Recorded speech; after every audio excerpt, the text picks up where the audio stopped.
Joining us in the studio to discuss the resurgence of Boko Haram attack is the Media Trust Deputy Editorial Director Hamza Idris. Good evening, and thank you so much for joining me in the studio.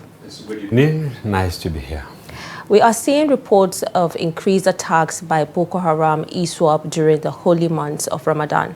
Is this something that has happened historically, or is this a new trend? Well, when you check the social media and even mainstream media, many are expressing surprise that this is happening during the month of Ramadan. But the truth is that it's not new.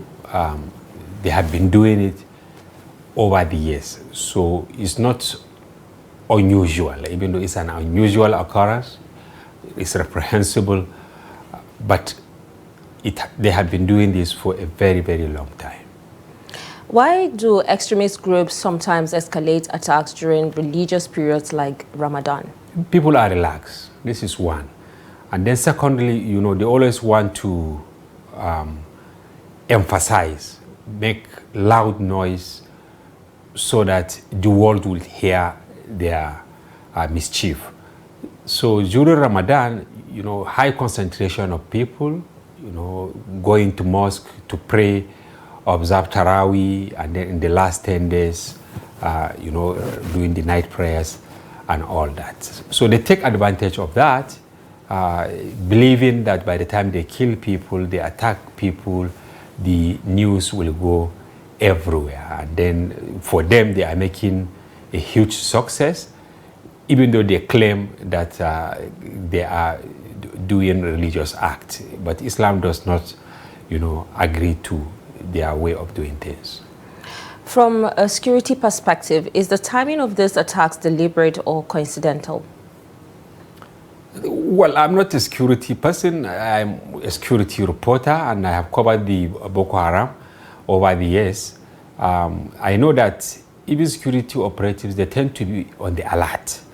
But then, terrorists, they tend to be a mile away or ahead of people, including security operatives. And sometimes while you try to contain them in one area, they now move to the other. Let me contextualize this. Goza is in southern part of Borno. It borders Sambisa forest. From there you get to Alagarno. On the other side you have the Mandara mountain bordering Cameroon and all that. And then these localities, Goshe, the people are just relocating. Many of them, because of spontaneous attacks in the past, they relocated. But then the Borno State government, with support of the federal government and other non-governmental organizations and international donors, they have rebuilt the towns. They have provided some basic privileges of existence, like shelter, hospitals, schools for the children, and all that. The people are just trying to recover, pick up their pieces, and then move on with their life. So the terrorists now, they struck there. They attacked them, and you can see from the bulletin, over 100 women, children, and the elderly, they have abducted them. And where have they taken them to? Nearby Sambisa forest. It's clear, and even the stories you are reading, you see that, the aerial reconnaissance and all that is to contain them. But they have taken these people away. And only God knows when they will return. So this is the context. It is the location and then the timing. They took the people by surprise. They just broke their fast when they now attacked them and then killed, maimed, and abducted. Okay, so how has the security situation in northeast Nigeria evolved in recent months that could explain this resurgence? To be honest with you, it is precarious because we have contacts there, and here at Media Trust, we've been on top of it. We've been reporting it. In major towns, even in Maiduguri, let me be honest with you, even in Maiduguri, very unlikely for you to drive or to trek, let's say, 30 kilometers radius, and then you now tell yourself that you are safe. And the same thing if you go to Bama, if you go to Goza. These are major and or in some cases cosmopolitan areas. But few meters or a few kilometers away from some of these major towns and cities, you are on your own. Because, even the security operatives, what they are doing now is to actually live in what they call super camps.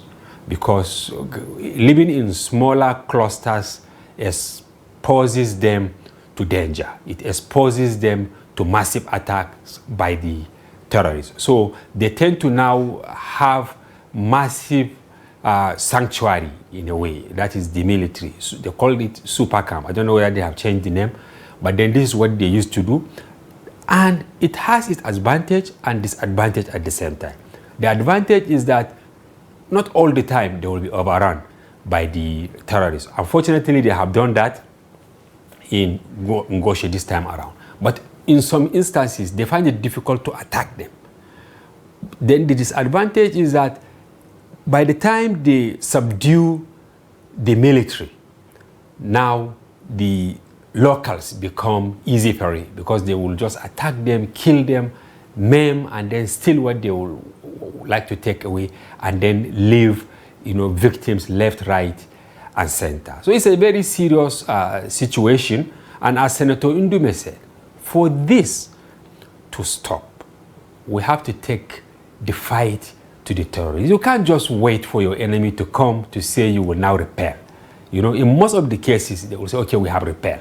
After the attack, we have dispatched, fighter jets, and then they have decimated them. These are technical military language. Assuming we recapture the places that these terrorists are hibernating all the time, it will be very, very difficult. It will be unlikely for them to always have their way when they want to attack either the military formation or the civilian population. Before we let you go, we are seeing a reorganization, or should I say, are we seeing a reorganization or regrouping of Boko Haram or ISWAP that is leading to these attacks? They have been there. In Borno, for instance, when you go to the northern parts of the country, that is the shores of the Lake Chad, there are many tinubu, that is islands.